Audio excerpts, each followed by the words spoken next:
ये lesson number 6 the three orders 11th class के लिए द थ्री ऑर्डर्स। इसमें 3 वर्ग। French priest believed in the concept that people were members of one of the three orders. French के जो पुजारी विश्वास करते थे कि इसी में कि सभी लोग किसी न किसी 3 वर्गों में से सदस्य थे। डिपेंडिंग ऑन देयर वर्क, वो अपने काम के लिए निर्भर थे। ए बिशप स्टेटेड, एक बिशप ने कहा था, हेयर बिलो सम प्रे अदर्स फाइट, कुछ प्रार्थना करे कुछ लड़े, स्टिल अदर्स वर्क, दूसरे कार्य करे। Thus the three orders of society were broadly the clergy. जो तीसरा वर्ग था समाज का वो विशाल था, द क्लर्जी, जिसको पादरी वर्ग कहा जाता था, द नोबल्टी वर्ग, कुलीन वर्ग, एंड द पीजेंट्री और कृषिक वर्ग।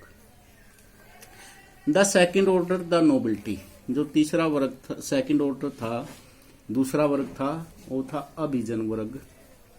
Priest placed themselves in the first order, priest को कौन से वर्ग में रखा जाता था? पहले वर्ग में। And nobles in the second, और नोबल्स को सेकंड में। The nobility had in reality, जो नोबल्टी थी वास्तव में, a central role in social processes, ये इसका एक केंद्रीय भूमिका थी समाज के प्रक्रिया में। This is because that controlled land, इसका कारण था कि यह जमीन को कंट्रोल करती थी। This control was the outcome of a practice called vassalage, यह नियंत्रण स्थापित करती थी और इस प्रक्रिया को क्या कहते थे? Vassalage. The kings of France were linked to the people by vassalage, similar to the practice among the Germanic peoples of whom the Franks were one.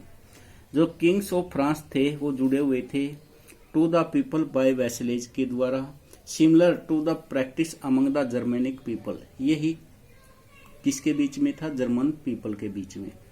Of whom the Franks were one, the big land owners, जो बड़े land owners थे, nobles, were vassals of the king, ये किसके अधीन थे?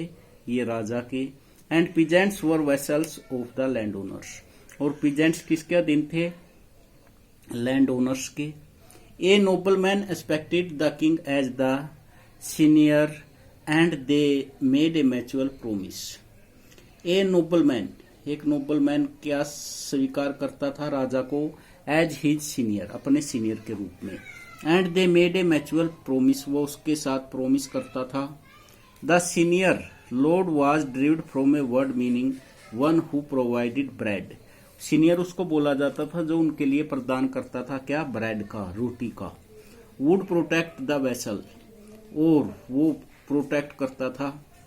The vessel का अर्थ है अपने जो दास को, अधीन को। Who would be loyal to him, और उसको क्या होना पड़ता था? लॉयल होना पड़ता था, कृतज्ञ होना पड़ता था। दिस रिलेशनशिप इन्वॉल्व्ड एल्बोट्रेट रिचुअल्स, यह संबंध उसमें क्या किया जाता था? उसके प्रति क्या होते थे वो? दिस रिलेशनशिप इन्वॉल्व्ड एल्बोट्रेट रिचुअल्स, ये संबंध उनके आपस में उनके परंपराओं का वर्णन करते थे। एक्सचेंज ऑफ वोज, और वो शपथ लेते थे। टेकन टू द बाइबल में। इन ए चर्च के अंदर। एट द सेरेमनी, उस समारोह में। The vessels received a written charter, जो वेसल था वो एक रिटन चार्टर प्राप्त करता था। और ए स्टाफ, और इवन ए कोल्ड, और एक छड़ी, और इवन ए क्लोड ऑफ अर्थ, और एक मिट्टी का डला। As a symbol of the land, जो भूमि का सिंबल होता था।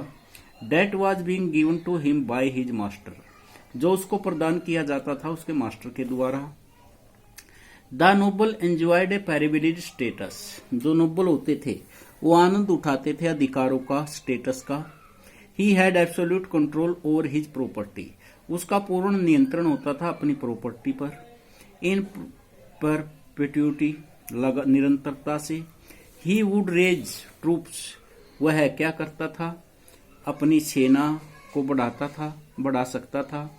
कार्ड फेडरल, जिसको सामंती लीव्स बोलते थे, सामंती सेना। The Lord had his on courts, Lord की अपनी कोर्ट होती थी ऑफ जस्टिस, न्याय के लिए, and could even coin his आउन मनी, और उसके अपने सिक्के भी हो सकते थे धन के रूप में। He was the Lord of all the people, वह लॉर्ड होता था सभी लोगों के लिए। सेटल्ड ऑन हिज लैंड, वो सेटल्ड करता था अपनी जमीन को। ही आउंड वास्ट ट्रैक्ट्स ऑफ लैंड, उसके खुद के बड़े बड़े अक्षेत्र होते थे जमीन के। विच कंटेंट, जो जुड़े हुए थे हिज आउंड डेवेलिंग्स, उसके डेवेलिंग का अर्थ था उसके घर से ही। हिज प्राइवेट फील्ड, उसके कुछ अपने निजी खेत होते थे। एंड पास्चर्स, और उसकी अपनी पास्चर जमीन होती थी। पास्चर का अर्थ है पशु चराने वाली। And the homes and fields of his tenant peasants, उसके अपने मकान, खेत, टेनेंट पीजेंट्स, और अपने किसान। His house was called a manor, उसका मकान क्या कहा जाता था? मैनर का नाम दिया जाता था। उसकी जागीर बोलते हैं मैनर को, उसकी जागीर होती थी। His private lands were cultivated by peasants, उसकी निजी जमीन कल्टिवेटेड की जाती थी किसानों के द्वारा। Who were also expected to act as foot soldiers, जो उसके लिए क्या आशा की जाती थी कि वो कार्य करे एज फुट सोल्जर्स, जो पैदल सैनिक होते हैं। इन बैटल, युद्ध में, वहन रिक्वायर्ड, जब जरूरत पड़े। इन एडिशन, ज्यादातर, टू वर्किंग ऑन देयर आउन फार्म, और वो उसके खेत में भी कार्य करे। अब है द मैनरल स्टेट, मैनर की जागीर, मैनर रियल बोलते हैं जागीर को। State, A Lord had his आउन मैनर हाउस, एक भूस्वामी का अपना जागीर होती थी। ही आल्सो कंट्रोल्ड विलेजेज, वो गांव पर कंट्रोल करता था। Some lords controlled hundreds of villages, कुछ लॉर्ड्स क्या करते थे? नियंत्रण स्थापित करते थे सैकड़ों गांव को। वेयर पीजेंट्स लिव्ड, जहां पर किसान रहते थे। ए स्मॉल मैनोरियल स्टेट, एक छोटा जो जागीर होती थी, could contain a dozen families, उसका संबंध होता था किसके साथ? दर्जनों परिवारों के साथ। वाहिल लार्जर स्टेट, जो बड़े स्टेट्स होते थे, माइट इंक्लूड 50 और 60, इसमें कितने परिवार होते थे?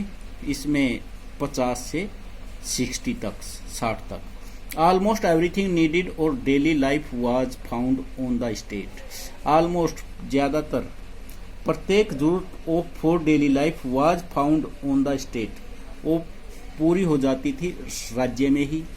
Grain was grown in the fields, grain को उगाया जाता था खेत में।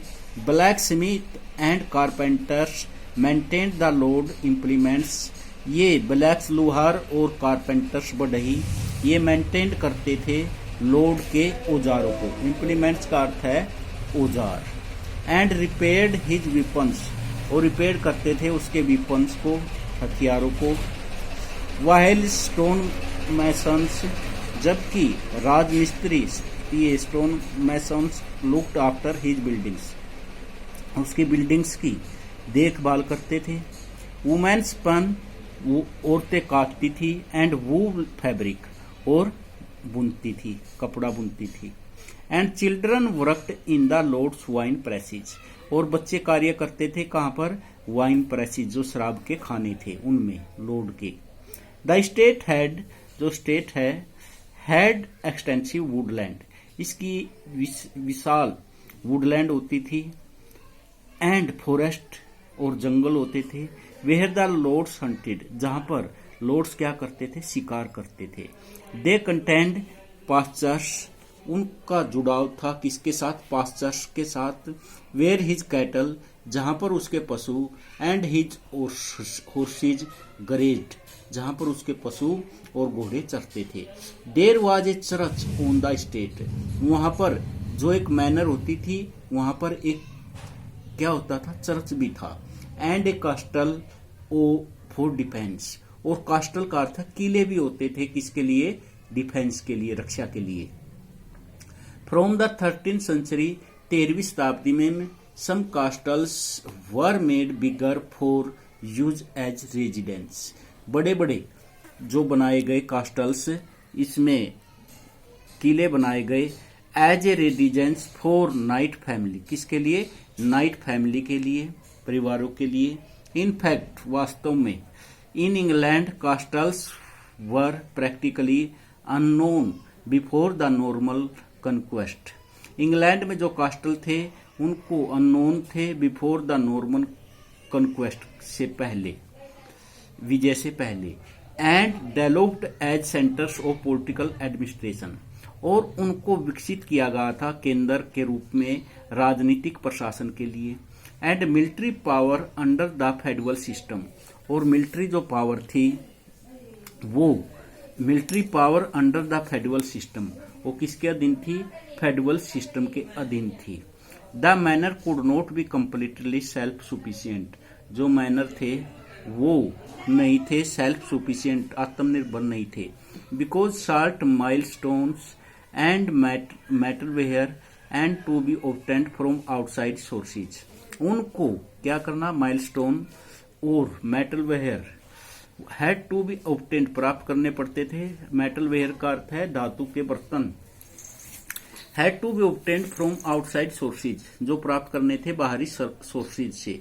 Those lords who wanted a luxurious lifestyles, जो लॉर्ड चाहते थे एक luxury lifestyle, and were keen to by rich furnishing, और अच्छा साजो सामान, फर्निशिंग का अर्थ है साजो सामान, उनको musical instrument and ornaments not locally produced had to get these from other places, उनको प्राप्त करना पड़ता था दूसरे स्थानों से। द नाइट्स, नाइट्स का अर्थ है जो नाइट सैनिक होते थे उनके बारे में है कि नाइट्स क्या थे?